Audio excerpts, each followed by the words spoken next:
Bismillahirrahmanirrahim. Assalamualaikum warahmatullahi wabarakatuh.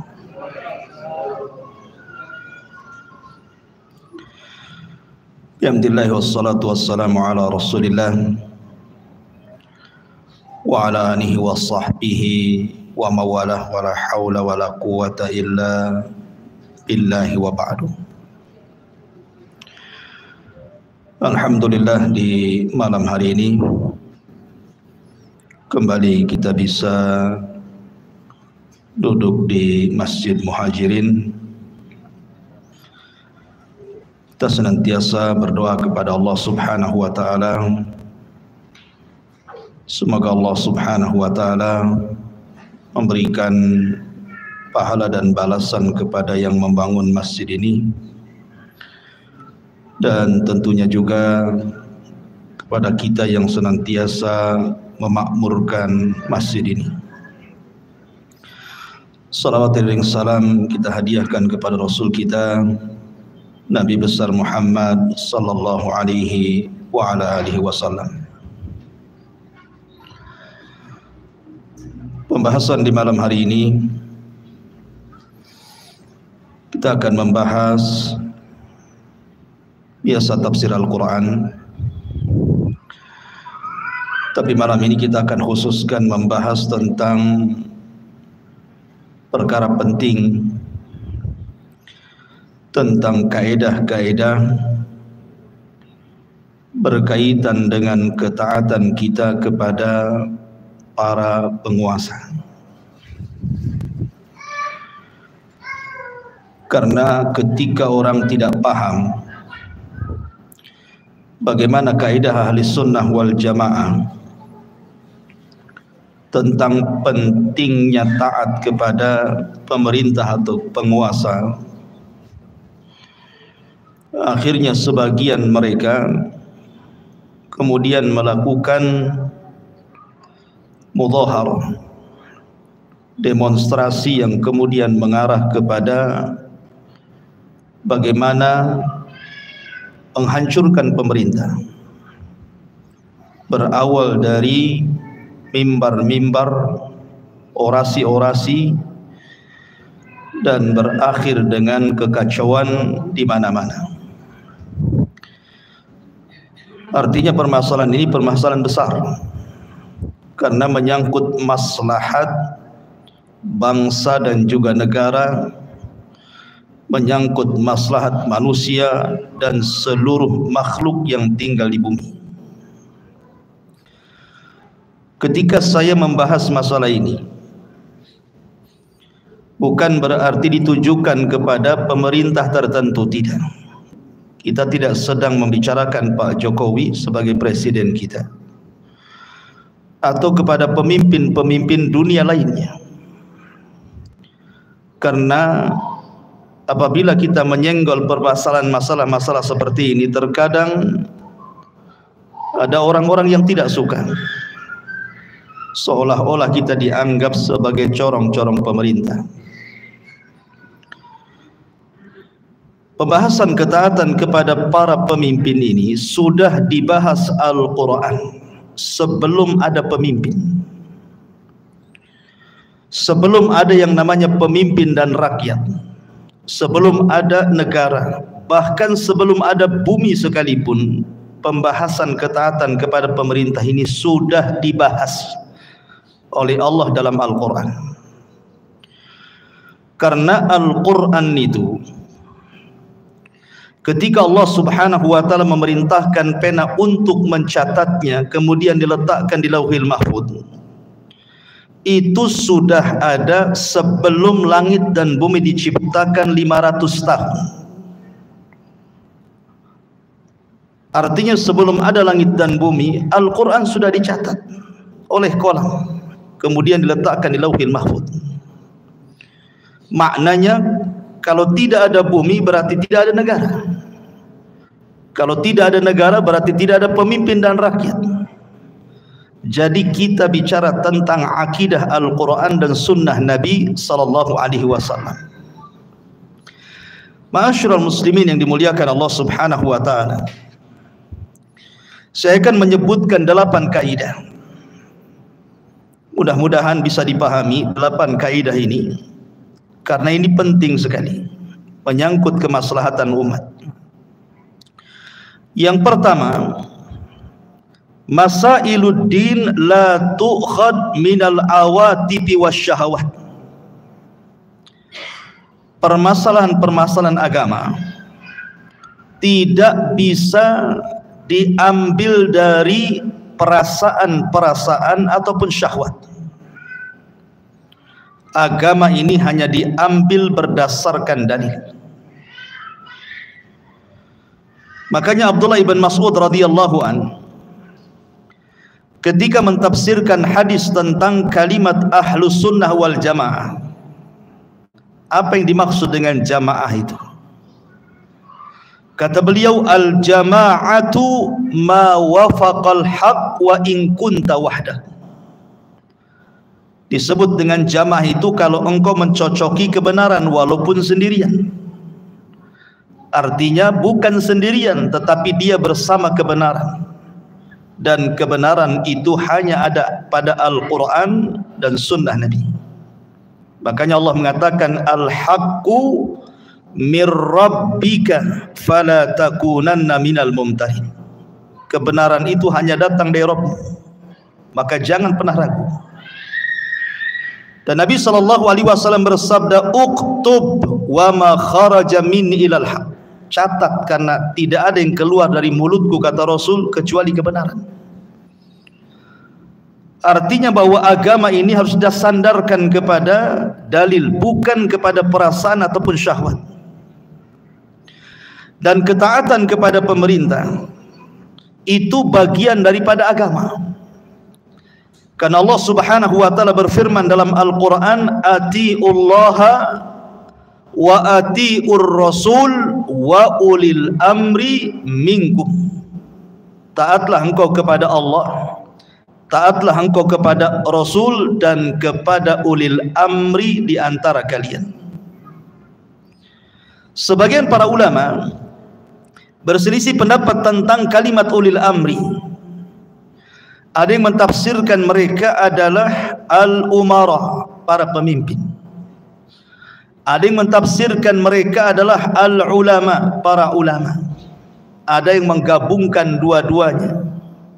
Kalau urusan dunia maka umara, kalau urusan agama maka ulama. Maka mereka lah disebut ulil amri. Walaupun kebanyakan para ulama tafsir ketika menyebut ulil amri artinya para umara, para pemimpin. Ma'asyiral muslimin yang dimuliakan Allah Azza wa Jalla, karena begini, ada orang yang memahami taat kepada pemimpin itu kalau pemimpin kita baik. Kalau pemimpin kita mensejahterakan rakyat, tidak menyusahkan rakyat, baru kita taat kepada pemimpin. Tapi kalau pemimpinnya jahat, zalim, menyengsarakan rakyat, mengambil hak kita dan tidak mau mengambil, atau hak mereka tidak mau diambil, buat apa kita taat? Kalau pendalilannya seperti ini namanya pendalilan perasaan, pendalilan syahwat namanya. Karena taatnya kita kepada pemimpin itu bukan masalah itu, tetapi masalah ta'abbudi, masalah kita ibadah kepada Allah. Karena pemimpin-pemimpin itu punya hak yang wajib mereka tunaikan, dan mereka akan ditanya soal kepemimpinan mereka di hadapan Allah Subhanahu wa taala. Itu hak mereka dengan Allah. Sama kita sebagai rakyat juga punya hak yang harus kita tunaikan kepada pemerintah kita. Dan kalau hak itu kita tidak tunaikan, kita pun akan ditanya di hadapan Allah Subhanahu wa taala. Jadi ketaatan kita kepada pemimpin itu karena perintah Allah dan Rasulnya, bukan karena perasaan kita, bukan karena syahwat kita. Buat apa kita taat? Pemerintahnya saja jahat. Bukan begitu. Makanya nanti ada hadis Nabi SAW yang akan saya jelaskan, bahwa ketika Nabi SAW itu dibaiat oleh para sahabat di atas kesenangan dan di atas kesusahan, fi usrina wa yusrina, artinya di atas kesenangan, baik pemerintah mensejahterakan kita, atau di saat kesusahan, baik pemerintah menyusahkan kita, tetap kita harus taat. Ini perintah ini. Karena di balik ketaatan kepada pemerintah itu ada kemaslahatan al-ibad wal bilad, manusia dan bangsa sendiri. Sehingga ini kaidah yang pertama, bahwa ketika kita mentaati pemerintah itu rujukannya bukan perasaan ataupun syahwat, tetapi karena ada perintah dari Al-Quran dan Sunnah. Ini kaidah pertama. Kaidah yang kedua, as-sabru 'alal aqdar ruknun min arkanil iman. Sabar terhadap takdir itu bagian daripada rukun iman. Makanya ketika Jibril bertanya soal iman, salah satu jawaban Rasul, antu'mina bil qadari khairihi wa syarrihi, beriman dengan takdir baik ataupun takdir buruk. Dan sabar itu, kata Ali bin Abi Thalib radhiyallahu an, bimanzilatir ra'si 'alal jasad. Kedudukan sabar di dalam agama ini sama dengan kedudukan kepala dengan badan kita. Kalau seandainya badan tanpa kepala, hidup orang tidak akan hidup.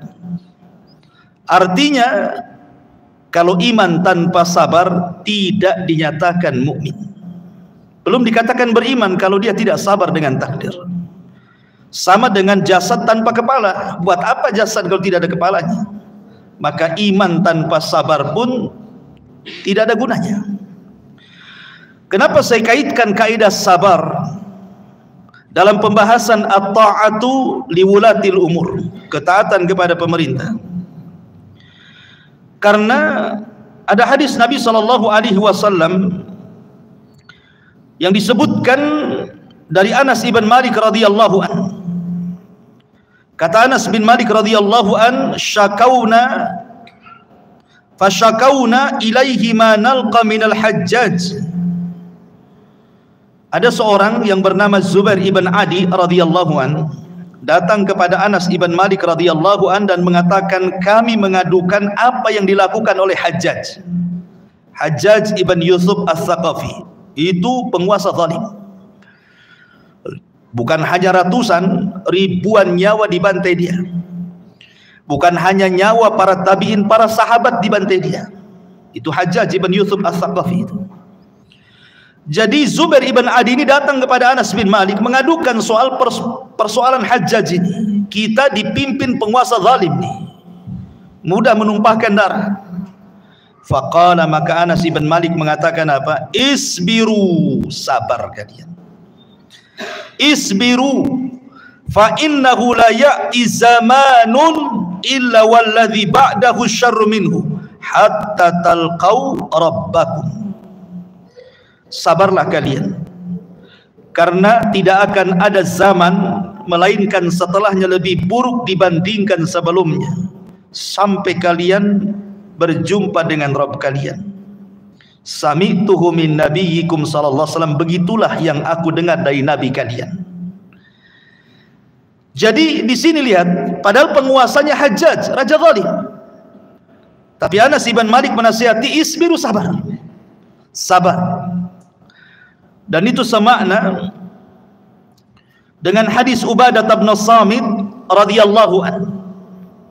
Da'ana Rasulullah sallallahu alaihi wasallam fabaya'nahu fakana fima akhadha alaina an bay'na ala sam'i wa ta'ati fi manshatina wa makrahina wa usrina wa yusrina wa atharatin alaina wa alla nunazi'al amra ahlah qala illa an taraw kufran bawahan indakum minallahi fihi burhan.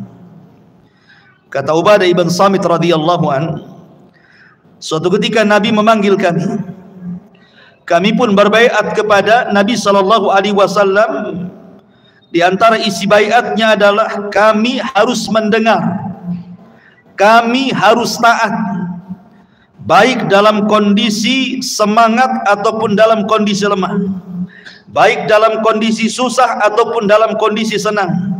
Baik penguasa itu merampas hak kami, tetap kita harus taat.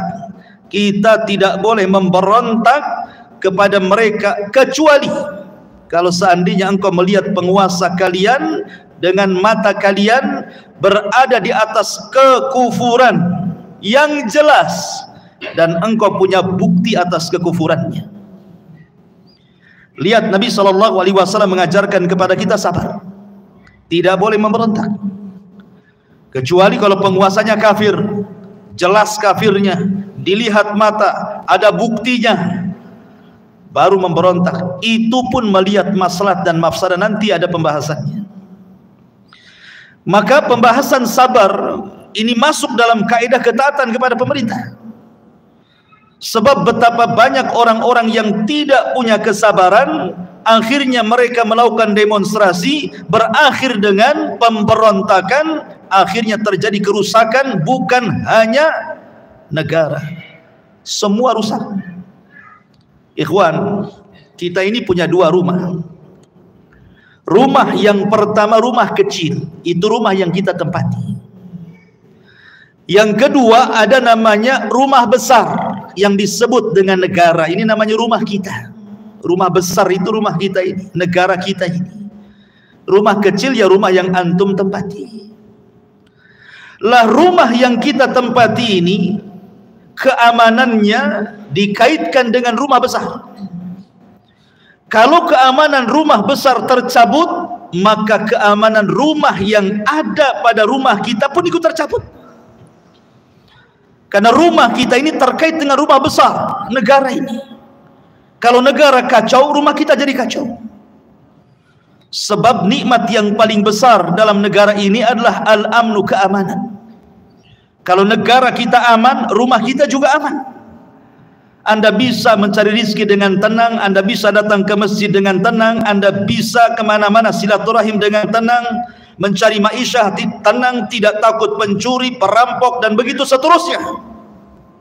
Tapi kalau seandainya negara kacau karena terjadi pemberontakan, maka rumah kita pun akan ketakutan. Makanya kenapa kaidah sabar ini penting dalam ketaatan kepada pemerintah, harus sabar. Makanya Nabi SAW pernah bersabda tentang sosok pemimpin yang hati-hati mereka seperti setan, tetapi jasad mereka manusia. Dalam sebuah hadis Rasul mengatakan, sayakunu ba'di a'immatun la yahtaduna bihudaya wala yastannuna bisunnati wa sayaqumu fihim rijalun qulubuhum qulubus syayatin fi jusmanil insi. Qala qultu kaifa asna ya Rasulullah in adraktu dhalik. Qala tasma'u wa tuti'u lil amiri wa in duriba dhahruk wa ukhida maluk fasma' wa ati. Lihat apa kata Rasul dari hadis Hudzaifah bin Yaman. Kata Hudzaifah bin Yaman, dia membawakan hadis Nabi SAW. Nanti kata Rasul, setelah meninggalku akan ada seorang pemimpin yang tidak mendapat petunjukku, tidak punya ilmu, tidak pula melaksanakan sunnahku, tidak pernah beramal. Kemudian hati-hati mereka seperti setan, walaupun jasad mereka seperti manusia. Coba bayangkan kalau ada pemimpin hatinya setan, jasadnya manusia, kacau tidak? Kacau tuh. Pasti pemimpin yang seperti ini zalim. Hati-hati setan. Taulah setan itu kan kerjanya hanya melakukan kemungkaran. Kata Rasul, nanti itu ada pemimpin-pemimpin yang seperti ini. Hati-hati mereka setan walaupun badan mereka manusia, tidak kenal petunjuk Nabi, tidak kenal sunnah Nabi. Kemudian Hudzaifah ibnul Yaman bertanya kepada Rasul, Rasul, kaifa asnah, bagaimana yang harus aku lakukan in adraktu dzalik, kalau aku mendapatkan pemimpin yang seperti ini? Lihat kata Nabi SAW, tasma'u wa tuti'u lil amri, kau tetap dengar, kau tetap taat kepada pemerintah walaupun dia memukul punggungmu, mengambil hartamu, tetap dengar dan taat. Ini kaidah. Ma'asyiral muslimin yang dimuliakan Allah Azza wa Jalla, jangan kemudian kita fikirkan ketika Nabi SAW mengatakan ati isma wa ati, dengar dan taati, bahwa kita ini tutup mata dari kemungkaran. Kita tidak tutup mata dengan kemungkaran pemerintah. Apalagi pemerintah di zaman sekarang kan beda dengan pemerintah di zaman Abu Bakar, Umar, Utsman dan juga para khulafaur rasyidin. Berbeda di zaman Mulkun Wahmah, Bani Umayyah, Bani Abbasiyah. Tentu kejahatannya luar biasa pemimpin di zaman sekarang. Kita tidak menutup mata dari kemungkaran mereka, tetapi kita mendengar dan taat kepada pemerintah itu karena ada maslahat besar. Maslahat besar ini bicara soal darah, bicara soal kerusakan. Karena betapa banyak orang yang tidak mendengar kepada pemerintah, tidak taat kepada pemerintah, kemudian melakukan demonstrasi, kemudian melakukan pemberontakan, kemudian menghancurkan negara. Lihat di berita hari ini, seperti negara mana itu yang presidennya lari, rumahnya pula sampai didatangi Sri Lanka. Lihat, kacau kan? Kacau balau tuh. Kacau luar biasa. Kalau sampai kemudian pemimpin itu tidak ada, ingat, subhanallah ya, kuasa Allah, bahkan ini rahmat dari Allah subhanahu wa ta'ala. Keamanan seluruh negeri itu ditentukan oleh satu orang. Coba bayangkan, negeri sebesar Indonesia, contoh Indonesia, negeri kita, itu keamanan ditentukan satu orang yang disebut dengan presiden. Satu orang saja bisa mengamankan satu negara. Ini rahmat dari Allah kan? Kalau seandainya satu orang ini sampai dijatuhkan, hilang keamanan. Walaupun tentaranya kuat-kuat, walaupun bangsa itu punya ribuan jutaan tentara, walaupun bangsa itu punya persenjataan nuklir ribuan sekalipun, walaupun orangnya banyak, walaupun bangsanya itu penuh dengan kemewahan, penuh dengan keindahan, kalau pemimpin yang satu itu jatuh, percuma itu, hilang keamanan. Ma'asyiral muslimin, makanya kita lihat coba negara-negara yang kemudian diberontak sampai kemudian pemimpinnya dibunuh. Kan banyak tuh di berita-berita kayak Suriah ataupun Libya dulu kan gitu, atau Yaman, pemimpinnya sampai dijatuhkan, dibunuh. Kacau di mana-mana. Orang takut. Akhirnya sampai kemudian memberlakukan jam malam. Karena takut kalau seandainya ada pencuri, diberlakukan jam malam tuh. Coba bayangkan sampai mencekam tuh. Begitulah kalau seandainya yang satu orang ini sampai tumbang, tumbang semua keamanan. Makanya kaidah yang kedua penting yang disebut dengan as-sabru 'alal aqdar, sabar. Sabar, karena sabar itu dapat pahala. Kemudian kaidah, karena begini ikhwan, kalau seandainya Allah Subhanahu wa taala mengirim kepada kita pemerintah yang zalim, atau kepada sebuah negeri negara manapun tanpa mengkhususkan negeri kita. Dan negara itu negara muslim. Diutus kepada mereka pemerintah yang zalim, pemimpin yang zalim. Sesungguhnya ini bagian daripada azab Allah. Ingat, Allah ketika mengadab sebuah negeri, salah satu bentuk azabnya adalah dikirim para penguasa zalim. Saya contohkan sebuah hadis. Nabi SAW bersabda, "Ya ma'syaral muhajirin, hisalun khamsun idza btulitum bihinna wa a'udzu billahi an tudrikuhun." Wahai orang-orang muhajirin, kata Rasul, 5 perkara kalau sampai menimpa kalian, aku berlindung kepada Allah, jangan sampai menimpa kalian.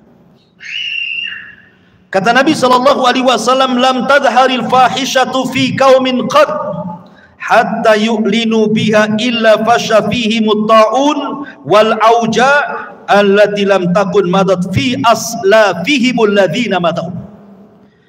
Kalau al-fahisyah, perzinahan, homoseksual, lesbi, atau yang semacamnya sudah dilakukan terang-terangan oleh sebuah kaum, maka akan dikirim kepada mereka penyakit taun dan penyakit-penyakit yang belum pernah terjadi sebelumnya. Kemudian yang kedua, walam yanqusul mikyala wal mizan illa ukhidhu bis sinin wa syiddatil maunati wa jawri sultani alaihim. Di sini syahidnya. Kata Nabi SAW, jikalau masyarakat dalam sebuah negara itu sudah mulai curang dalam berniaga, berekonomi, berbisnis, mereka mengurang-urang timbangan, mengurang-urang takaran. Lihat, dosanya 1 tapi azabnya 3. Dosanya 1 saja, curang dalam dagang, mengurang timbangan, mengurang meteran, mengurang takaran, atau dengan bahasa lain curang dalam berdagang. Itu 1 kesalahannya, tapi lihat azabnya 3. Yang pertama, kata Nabi SAW, ukhidu bis sinin, akan dikuasakan kepada mereka pacaklik yang berkepanjangan. Kemudian yang kedua, syiddatul mauna, susah ekonomi, susah cari nafkah, susah cari kerja. Dan ini syahidnya, wa jawri sultani alaihim, dikirim kepada mereka para penguasa zalim. Dikirim kepada mereka para penguasa zalim. Dari sini menunjukkan bahwa kalau ada penguasa zalim di sebuah negara, maka itu bagian daripada azab. Salah satu penyebabnya adalah karena manusia tidak bermuamalah dengan baik ketika berniaga, suka bercurang, mengurang timbangan, takaran, meteran, menipu, ghibah, riba, zalim, dan yang lainnya. Jadi penguasa yang zalim itu azab dari Allah. Dan ketika kita berhadapan dengan azab, apakah azab dilawan dengan pedang? Apakah azab dilawan dengan pemberontakan? Apakah azab dilawan dengan mudzaharah? Azab itu hanya bisa dilawan dengan istighfar dan sabar. Azab itu hanya bisa dihadapi dengan istighfar, banyak-banyak tobat, dan banyak-banyak sabar. Karena ini azab dari Allah. Jangan sampai kemudian mendatangkan kerusakan yang lebih besar yang sudah ada kerusakan sebelumnya. Iya, memang sekarang rusak, tapi jangan dibuat lebih rusak lagi.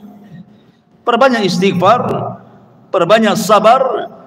Itu kaidah yang kedua, berbicara tentang ketaatan kepada pemerintah. Kaidah yang ketiga, kata para ulama, masailul ummatil masiriyati la tasdur anil afradi walakin an ahlil halli wal aqdi. Permasalahan-permasalahan umat yang sifatnya maslahat menyeluruh, kemaslahatan-kemaslahatan umat yang menyeluruh, itu tidak boleh disandarkan kepada individu, tetapi harus disandarkan kepada pakar-pakar yang memang dia pakar di bidangnya. Begini, ada sebuah hadis dari Anas ibn Malik radhiyallahu an dan juga Abu Hurairah radhiyallahu an yang disahihkan oleh Syekh Nasiruddin Al-Albani rahimahullahu taala. Kata Nabi sallallahu alaihi wasallam, sayati 'alan nas sanawatun khadda'ah yusaddiqu fiha al-kadhib wa yukadzabu fiha as-sadiq, yusaddaqu fiha al-kadhib wa yukadzabu fiha as-sadiq, wa yu'tamanu fiha al-kha'in wa yukhawwanu fiha al-amin, wa yantiqu fiha ar-ruwaybidatu. Qila ya Rasulullah wa ma ruwaybidatu? Qala ar-rajulu tafihu yatakallamu fi amril amah. Kata Nabi sallallahu alaihi wasallam, akan datang zamannya kata Rasul, tahun-tahun penuh dengan kedustaan, di mana orang-orang yang dusta dibenarkan dan orang-orang jujur didustakan, di mana orang-orang yang khianat dianggap amanah dan orang-orang amanah dianggap khianat. Artinya zaman itu sudah berlaku hari ini. 14 abad yang lalu Rasul mengatakan seperti itu, hari ini sudah terjadi kan. Banyak orang-orang jujur dianggap dusta, orang dusta pula dianggap jujur. Para pengkhianat dikatakan amanah, orang-orang yang amanah pula dikatakan khianat.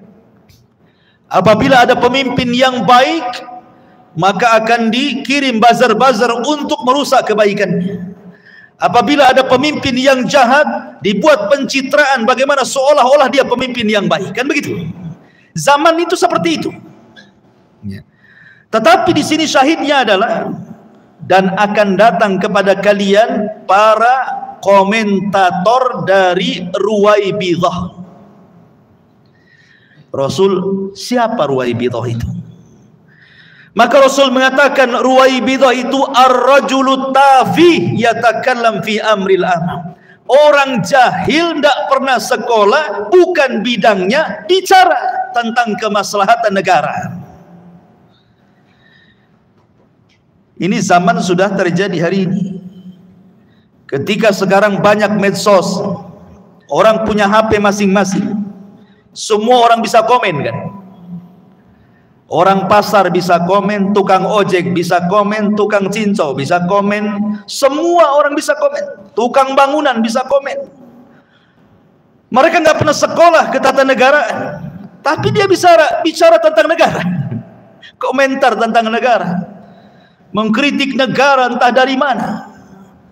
Dari mana dia bisa tahu? Coba, ini zamannya sudah ada hari ini. Mereka bukan sekolah di situ, kenapa mereka bicara soal itu? Mereka hanya bicara itu soal rujukannya hanya dari medsos saja. Padahal Nabi Allah Subhanahu wa taala berfirman dalam Al-Qur'an, wa idza ja'ahum amrun minal amni awil khaufi ada'u bih walau rudduhu ila rasul wa ila ulil amri minhum la alimahu alladhina yastanbitunahu minhum wa laula fadlullahi alaikum wa rahmatuhu lattaba'tumus syaitan illa qalila. Apabila sampai kepada mereka sebuah berita tentang keamanan negara atau ketakutan dalam sebuah negara, mereka langsung menyebarkan, menyiarkan.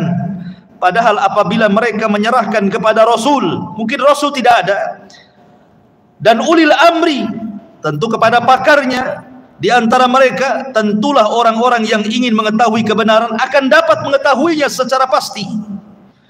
Dari mereka, maksudnya ulil amri dan Rasul, sekiranya bukan karena karunia dan rahmat Allah kepadamu, tentu kamu mengikuti syaitan kecuali sebagian sedikit saja di antara kalian.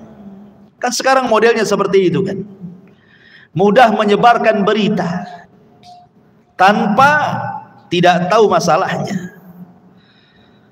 Umpamanya mungkin kalau saya ngomong begini mungkin dikritik orang, Umpamanya ada pejabat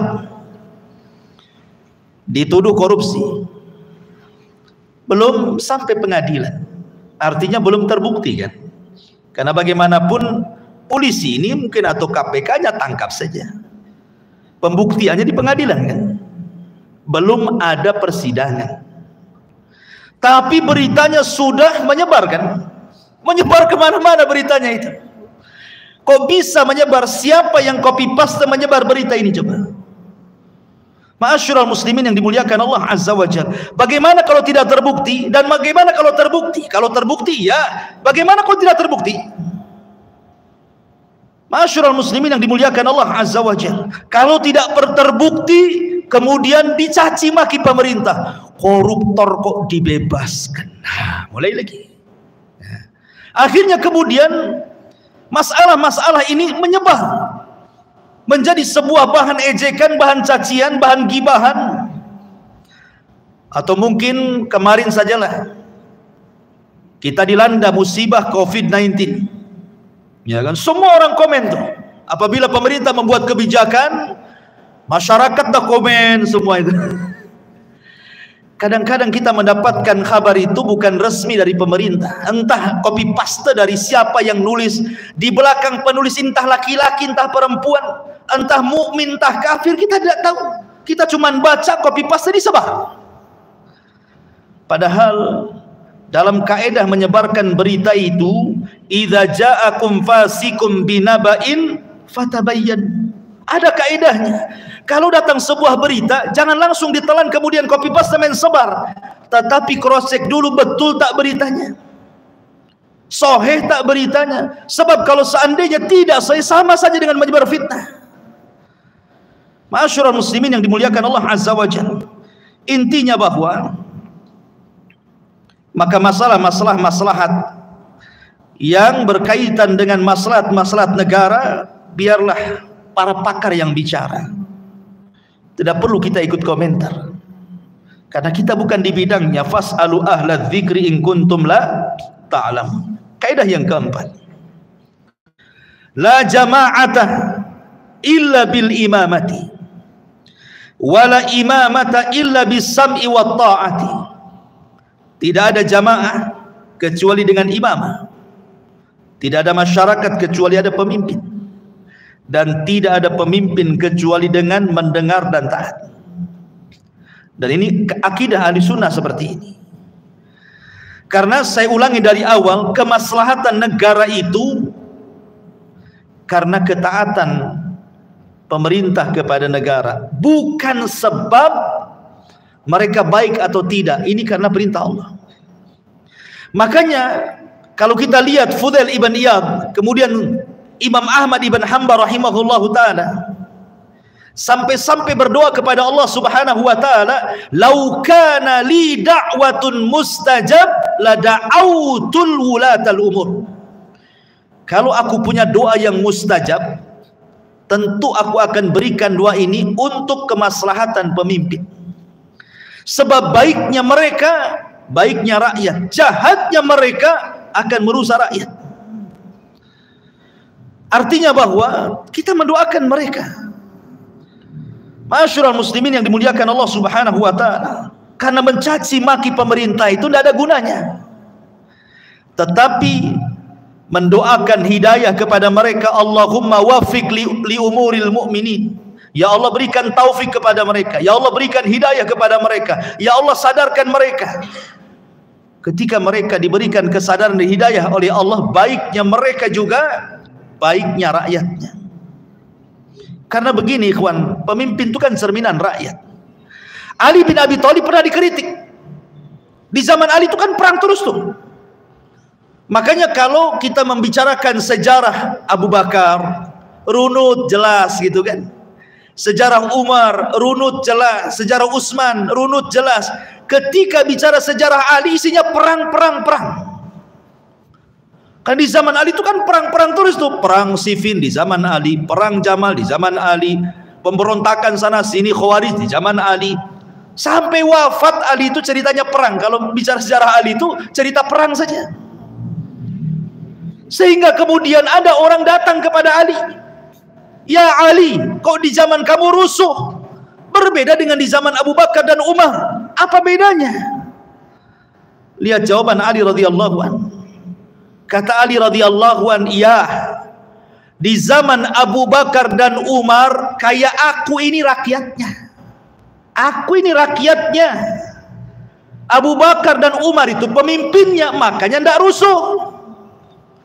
Di zaman saya, aku pemimpinnya, model kalian rakyatnya, makanya rusuh. Lihat jawaban Ali radhiyallahu an. Ya. Kata Ali radhiyallahu an, di zamanku rusuh iya karena rakyatnya model kalian. Kalau seandainya rakyatnya model aku, kata Ali radhiyallahu an, nggak akan rusuh. Makanya di zaman Abu Bakar, Umar, Utsman nggak ada rusuh, nggak ada peperangan. Menunjukkan bahwa Ali ingin mengatakan bahwa karena model kalian wajar terjadi seperti ini. Wa kadzalika nuwalli ba'dadh-dhalimina ba'dha.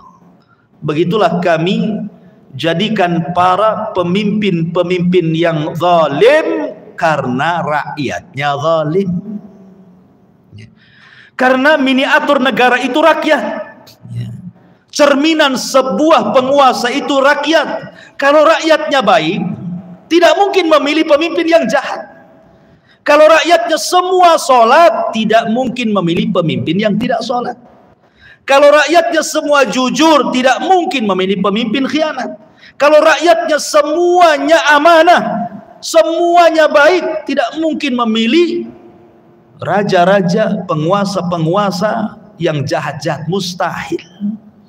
Tapi kalau rakyatnya jahat, wajar pemimpinnya jahat. Siapa yang memilih pemimpin? Rakyat kan? Apalagi model negeri kita ini menggunakan demokrasi. Tidak seperti di zaman baheula gitu ya, di zaman dulu. Sehingga yang namanya sistem demokrasi itu tidak dibedakan orang pandai dengan orang bodoh, tetap aja satu suara. Anda masuk nih, profesor masuk ke kotak suara. Kemudian ada orang nggak sekolah TK pun dah hatam masuk juga ke kotak suara, tetap aja dihitung satu, sehingga tidak dibedakan. Padahal sebenarnya pemilihan penguasa dalam Islam itu bukan tugas rakyat, itu tugas orang-orang cerdas. Al-hallu wal aqli, biarlah mereka yang berkumpul, orang-orang cerdas itu baru memilih. Tapi memang kondisi negara kita seperti itu, mau diapakan kan begitu. Sehingga jangan salahkan kemudian, atau jangan terlampau menuntut lebih kepada penguasa kalau seandainya kita sebagai rakyat itu juga tidak sebagaimana yang kita kehendaki. Artinya begini, kalau kita maling, jangan pula ngomong sama presiden jangan maling. Maling kok teriak maling, ini gimana ceritanya? Ya. Artinya ma'asyiral muslimin yang dimuliakan Allah Azza wa Jalla, maka kembali kepada kaidah yang keempat, tidak ada jamaah kecuali dengan imam, tidak ada imam kecuali bis-sam'i wa ta'ah. Kemudian yang kelima, la ta'ata li makhluqin fi maksiatil khaliq. Kaidah kelima, tidak ada ketaatan kepada makhluk dalam rangka bermaksiat kepada Allah. Nabi SAW bersabda, ta'atul imam haqqun 'alal mar'il muslimi ma lam ya'mur bi maksiatillah. Fa idza umira bi maksiatillah fala ta'ata lahu. Ketaatan imam adalah hak kepada siapapun dari rakyat muslim. Maka kalau seandainya pemerintah tidak menyuruh bermaksiat kepada Allah, tapi kalau seandainya mereka menyuruh kita bermaksiat, jangan taat. La ta'ata li makhluq fi maksiatil khaliq. Artinya kalau seandainya, dan ini kaidah umum, bukan hanya masalah pemerintah saja, siapapun menjadi pemimpin, termasuk pemimpin terkecillah seorang bapak dalam keluarganya, memerintahkan sesuatu kepada istrinya yang mungkar, istri tidak boleh taat. Memerintahkan anaknya untuk minum khamar, anak nggak boleh taat. Begitu juga pemerintah, kalau memerintahkan kemungkaran, kemaksiatan, jangan taat. Kemudian muncul jelas-jelas sebuah pemerintah ini umpamanya zalim. Yang namanya pemerintah zalim, tentu kebijakan-kebijakannya juga penuh dengan kezaliman kan. Apa lantas kemudian kita diam melihat kemungkaran, melihat kezaliman? Bagaimana dengan hadis Nabi Rasul SAW mengatakan, man ra'a minkum mungkaran falyughayyir biyadihi, fa illam tastati fa bilisani, fa illam tastati fa biqalbi, wa dzalika adaful iman. Kalau kau lihat kemungkaran maka cegah dengan tangan, tidak bisa dengan lisan, tidak bisa dengan hati, walaupun selemah-lemahnya iman. Ikhwan, kembali ke kaidah pertama, tetap kita harus sabar. Kita tidak boleh memberontak walaupun pemerintah kita jelas-jelas melakukan kemungkaran. Sekali lagi, bukan kita tutup mata dari kemungkaran, tidak, tapi di belakang pemberontakan itu ada darah masalahnya. Terkadang yang memberontak itu mungkin mahasiswa atau orang-orang tertentu, tidak terlibat semuanya. Bahkan mungkin orang-orang yang ada di desa itu tidak tahu menau. Mereka ibadah dengan tenang, cari rezeki dengan tenang, tahu-tahu di ibu kota sibuklah orang-orang itu menjatuhkan pemerintah. Rupanya betul-betul jatuh ke iman, kemudian keamanan terrobek, akhirnya hukum di mana-mana tidak berlaku, kemudian kerusuhan di mana-mana, terimbas pula ke orang-orang yang tidak tahu menau. Coba, berarti Anda telah melakukan dosa kepada mereka. Ya, ma'asyiral muslimin yang dimuliakan Allah Subhanahu wa taala. Maka tetap kita taat kepada pemerintah, tetapi soal ketaatan yang ma'ruf, bukan yang mungkar. Kalau mungkar jangan ditaati. Ma'asyiral muslimin yang dimuliakan Allah Subhanahu wa taala, yang keenam ini yang paling penting. Al-alaqatu baina sultani wa ra'iyati laysat alaqatan muawadatan bal alaqatun ta'budullah azza wa jalla. Hubungan penguasa dengan rakyat atau rakyat dengan penguasa bukan hubungan kait barter, bukan. Hubungan penguasa dengan rakyat sebaliknya itu bukan hubung kait barter. Kalau Anda baik, saya baik. Kalau Anda jahat, saya jahat. Bukan begitu. Ya. Kalau Anda memakmurkan kami, kami taat kepada Anda. Kalau Anda menyengsarakan kami berontak kepada Anda. Bukan itu. Ya. Bukan kaidahnya di sini, bukan. Tetapi hubungan antara penguasa dengan rakyat atau rakyat dengan penguasa itu murni ta'abbudi, murni urusan ibadah. Makanya saya sudah singgung di awal bahwa pemerintah itu punya hak. Mereka akan ditanya di hadapan Allah Subhanahu wa taala. Contoh, Nabi SAW mengatakan, kullukum ra'in wa kullukum mas'ul an ra'iyati. Kalian jadi pemimpin dan kalian akan ditanya atas kepemimpinan kalian. Bahkan Nabi SAW pernah berdoa, Allahumma man waliya min amri ummati syai'an fashaqqa alaihim fashquq alaihi. Kata Nabi SAW, ya Allah, siapa saja yang mengurusi urusan umatku lalu dia menyusahkan mereka, ya Allah, susahkan dia. Ada balasannya. Ya. Tidak perlu kita membalas, Allah yang akan membalas. Jadi kalau pemerintah itu menyusahkan rakyatnya, nanti Allah susahkan mereka. Tidak perlu kita yang membalas, Allah yang membalas langsung. Balasan Allah lebih mengerikan dibandingkan balasan kita. Bahkan Rasul mengatakan, thalathun la yukallimuhumullah wa la yanzuru ilaihim yaumal qiyamah. 3 orang tidak akan diajak bicara, tidak akan dilihat Allah pada hari kiamat. Salah satunya apa? Malikun kadzab, pemimpin pendusta, pemimpin zalim, pemimpin jahat. Tidak akan diajak bicara, tidak akan dilihat oleh Allah Subhanahu wa taala. Bahkan Rasul mengatakan, salasatun lan yanalahum syafa'ati yaumal qiyamah. 3 orang tidak akan dapat syafaatku pada hari kiamat. Salah satunya adalah imamun zalim, pemimpin yang zalim. Jadi mereka ada balasannya di hadapan Allah. Sebagaimana pemimpin-pemimpin yang zalim ada balasannya di hadapan Allah, begitu juga pemimpin adil. Sab'atun yudhilluhumullahu fi dhillihi yauma la dhilla illa dhilluh. 7 golongan yang akan mendapatkan naungan di hari yang tidak ada naungan kecuali naungan Allah. Salah satunya imamun adil, imam yang adil, imam yang baik. Jelas mereka akan ada balasannya. Kalau mereka melaksanakan hak-haknya, itu semua karena Allah Subhanahu wa taala, bukan karena rakyatnya. Mereka melaksanakan hak itu karena perintah. Siapa yang memerintahkan? Allah dan Rasulnya. Kalau tidak dilaksanakan, datang ancaman kepada mereka. Kita sebagai rakyatnya juga sama. Ketika kita melaksanakan hak-hak kita kepada pemerintah, kita wajib taat, kita wajib mendengar.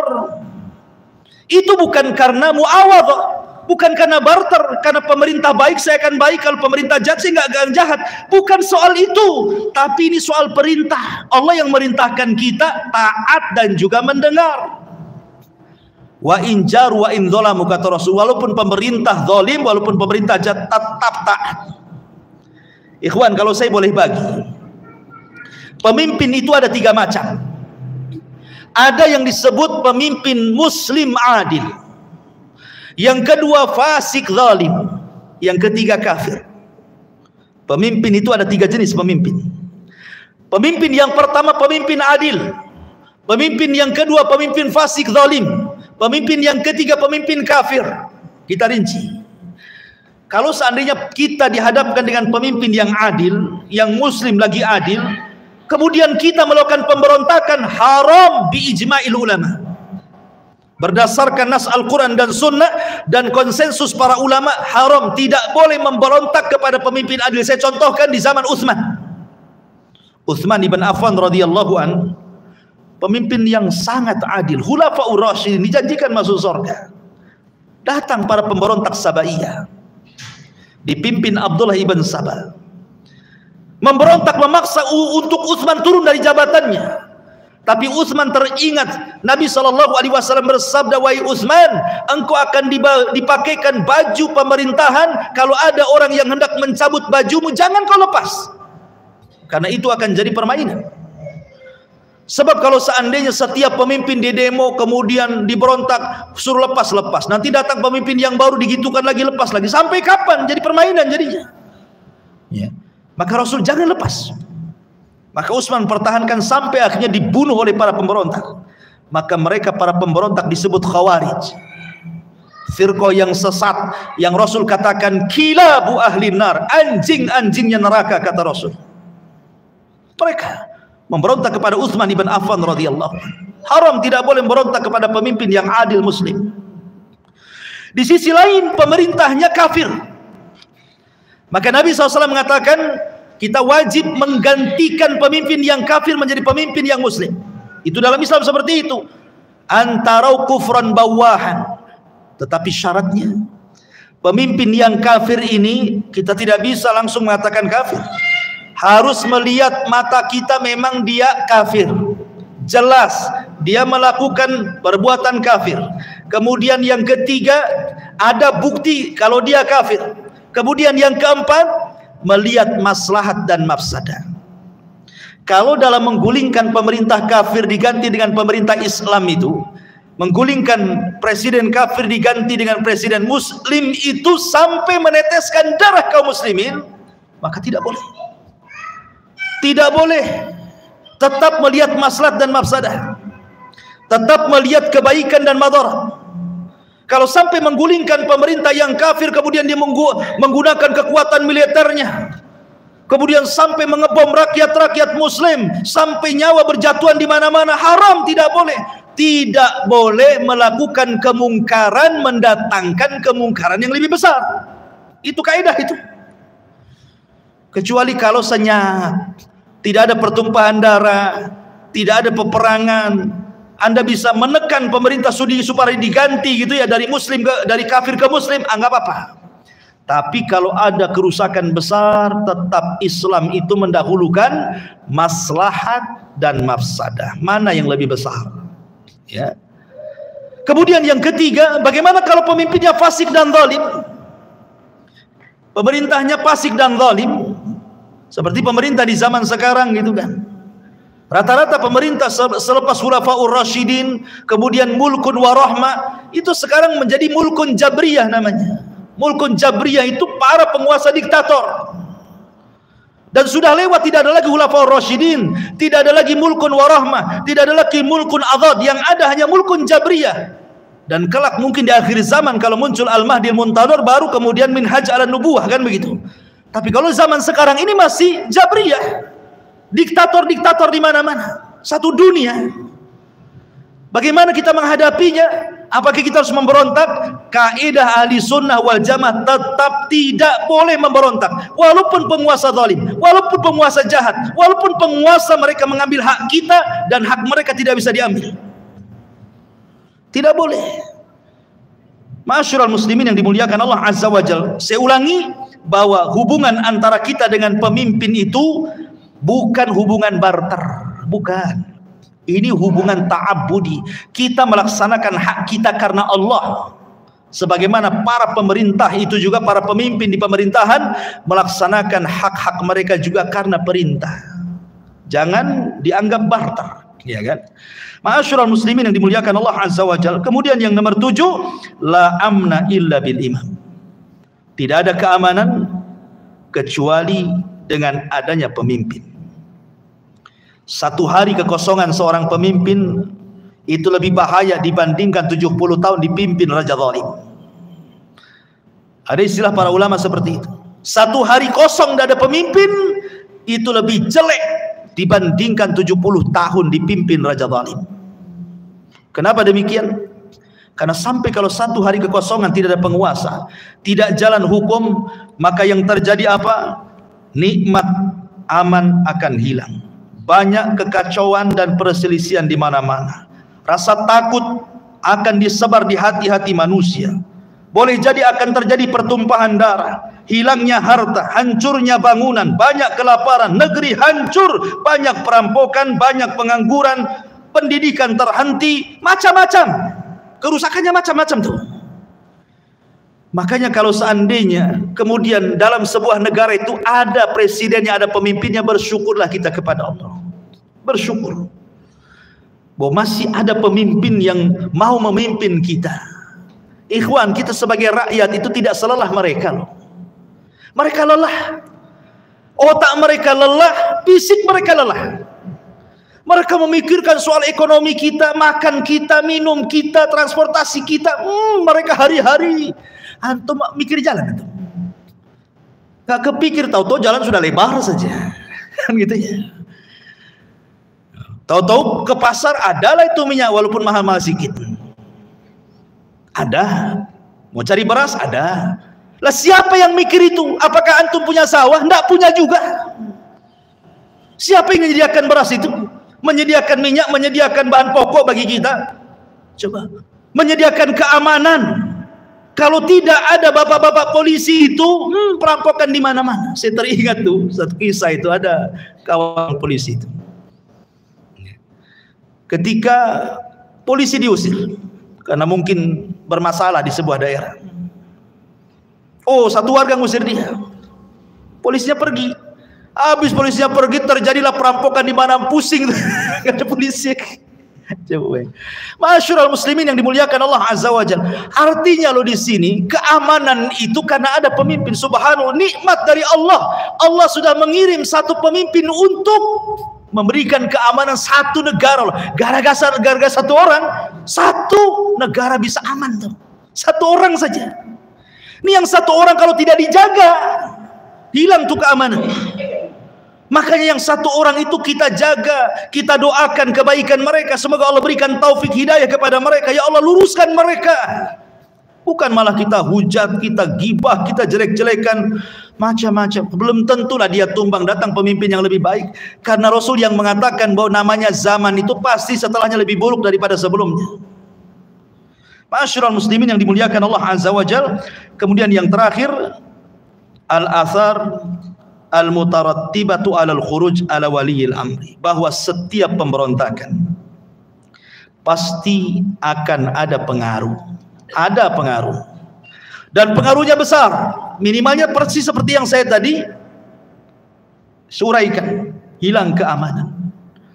Kalau sudah terjadi pemberontakan, kita lihatlah negara-negara yang melakukan pemberontakan sampai menumbangkan pemerintahnya. Lihat Yaman, perang sampai hari ini nggak berhenti. Banyak orang mati kelaparan, rampok di mana-mana. Karena tercabut rasa aman, rasa takut.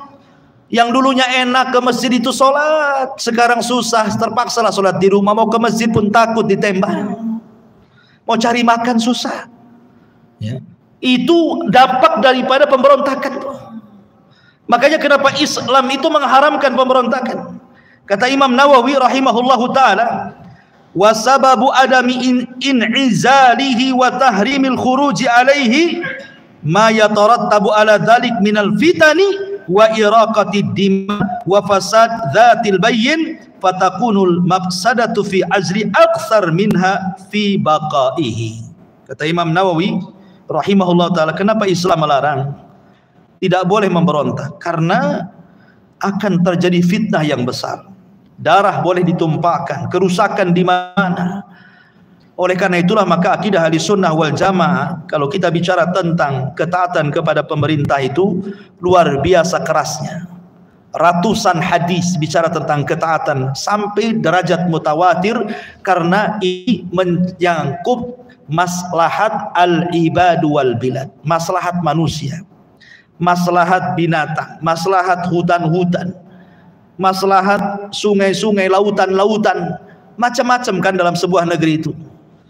Kalau aman negeri ini semua aman, ikhwan. Tapi kalau rusak negeri ini semua rusak, ya.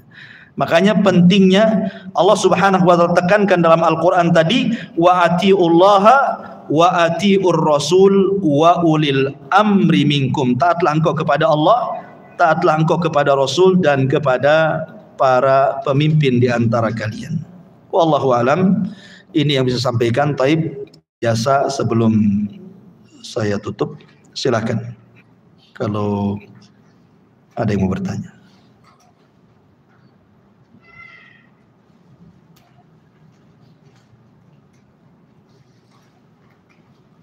Taib, tidak ada, kita tutup. Subhanakal bihamdika asyhadu an la ilaha illa anta astaghfiruka. Assalamualaikum warahmatullahi wabarakatuh.